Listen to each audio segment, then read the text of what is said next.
Los derechos sociales son los que los ciudadanos o habitantes de un país poseen.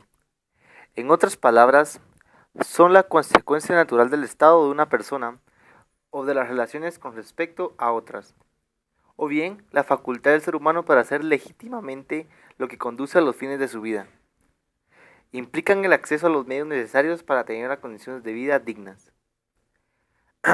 Los derechos sociales, como parte de los derechos humanos, aparecen en el Pacto Internacional de Derechos Económicos, Sociales y Culturales, por sus siglas PIDESC, aprobado en 1966 y que entró en vigor en 1976, 10 años después, y de forma más genérica en la Declaración de los Derechos Humanos en 1948.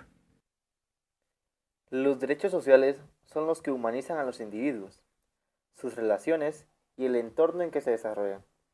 Son garantías de la igualdad y la libertad reales, pues la libertad no es posible si es imposible ejercerla por las condiciones materiales de existencia. Para algunos, los derechos sociales se fundamentan en el contacto social, pero no. Puede ser explícito en una constitución. Por ejemplo, para James Madison, un derecho social es uno que se adquiere por el mero hecho de la existencia, implícita o no, de ese contacto. El ejemplo que Madison propone puede entenderse en países de habla hispana, como el derecho a un juicio justo. Tal derecho es natural. No existe ni puede existir previamente la aparición de la sociedad y de las leyes. Es natural, legítimamente del humano. Tampoco tiene una forma única. Puede haber diferentes maneras de implementarlo. Sin embargo, todo y cualquier acuerdo para formar una sociedad justa implica el derecho a un juicio justo. En general, desde el punto de vista del contractualismo, los derechos que tal contacto origina, los derechos civiles, solo son válidos en la medida que benefician a la sociedad de sus miembros.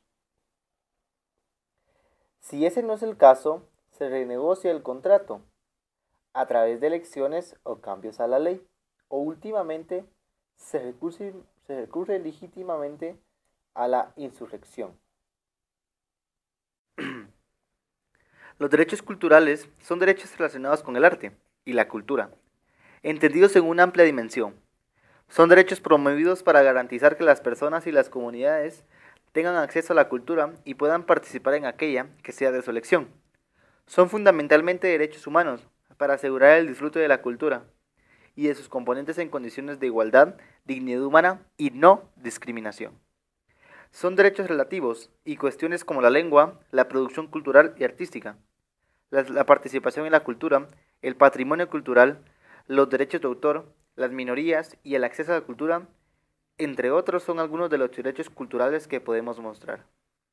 Muchas gracias. Esta producción fue realizada por Jenner Estuardo Godoy Valdés, de Auditoría Primer Semestre, Sección A, de la Universidad Mariano Gálvez de Guatemala. Muchas gracias.